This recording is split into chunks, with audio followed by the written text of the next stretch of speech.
লোকে লোকারণ্য, সাগর তীর জুড়ে চলছে আনন্দ উৎসব। বালিয়াড়িতেও উপচে পড়া ভিড়।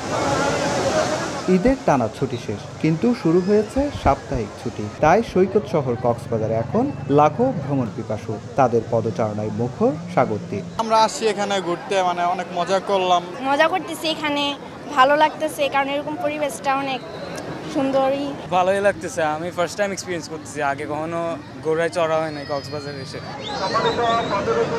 বৈরী আবহাওয়ায় সাগর উত্তাল থাকায় সৈকতের প্রতিটি পয়েন্টে টাঙানো হয়েছে লাল পতাকা, করা হচ্ছে মাইকিং। নির্দেশনা দেওয়া হয়েছে কোমর পরিমাণ পানির বেশি না যেতে। কিন্তু কে শুনে কার কথা? ঝুঁকি নিয়ে উত্তাল সাগরে সমুদ্র স্নানে মগ্ন ভ্রমণ পিপাসুরা।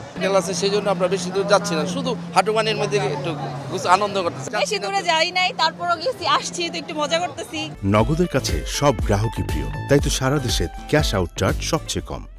পর্যটকদের সমুদ্র স্নানে সর্বোচ্চ নিরাপত্তা দেওয়ার কথা জানায় লাইফগার্ড কর্মীরা। লাখো পর্যটক কক্সবাজার বিচে গোসল করার জন্য আসতেছে। তাদেরকে আমরা বলতেছি, কমিউনিকেশন করতেছি, তাদের পায়েতে গোসল না করে লাল ফ্ল্যাগ দিয়েছি, কেউ মানতেছে না। তারপর আমরা দেখে রাখতেছি কেউ যেন বিপদে না পড়ে। প্রশাসন জানিয়েছে গেল 3 দিনে কক্সবাজার ভ্রমণে এসেছেন 3 লাখের বেশি ভ্রমণ পিপাসু। সুজাউদ্দিন রুবেল, সময় সংবাদ, কক্সবাজার।